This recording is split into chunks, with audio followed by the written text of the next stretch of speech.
د هر کور مکتب د نن زده کړه د سبا ویاړ. السلام علیکم. د هر کور مکتب ګلالیو زده کوونکو ستړي مسئ. د دوهم ټولګي د ریاضي مضمون لسم لوسته ښه راغلاست. د نن ورځې د درس موضوع مو تر نننۍ پورې د دوه رقمي عددونو جمع کول دي. آیا تاسو پوهیږئ چې جمع څه معنا لري؟ بلې هو، لکه څنګه چې موږ په تیرو ویډیوګانو کې زده کړل چې د یو ډول شیانو یو ځای کولو ته جمع وایي. اوس به تر نننۍ پورې د عددونو په منځ کې جمع کول زده کړو. تاسې ټول زده کوونکي سکرین ته متوجه سئ. ګرانو زده کوونکو، موږ به لومړی په افقي ډول د دوه رقمي عددونو یو مثال حل کړو. مثال په داسې ډول دی چې د 45 او 32 عددونو د جمع حاصل پیدا کوو. لومړی دواړه عددونه په افقي ډول لیکو. 21 او 21 چې 15 او 2 دي جمع کوو. حاصل یې 9 کیږي. تاسې په لاندې شکل کې لیدلی سئ. اوس نو لسیز او لسیز خانې جمع کوو چې حاصل یې 9 کیږي. په پای کې د سوال جواب دی 9. راځئ اوس یې په عمودي ډول زده کړو.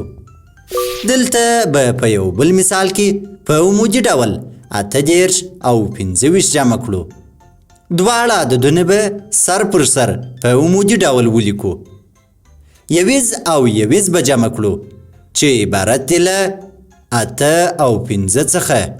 د دوی دواړو د جمع حاصل مساوي کیږي په 14 سره. بیا لسیز جمع کوو چې عبارت دی له 3 او 2 څخه چې حاصل یې له 5 سره مساوي کیږي. اوس نو د سوال جواب په لاس راغلی دی چې عبارت له 3 څخه دی. د هر کور مکتب ګرانو زده کوونکو، آفرین. راځئ اوس به یو بل مثال حل کړو چې د 21 رقمونو حاصل یې تر 9 زیات وي. په دې مثال کې 39 او 14 جمع کوو. لومړی 21 جمع کوو.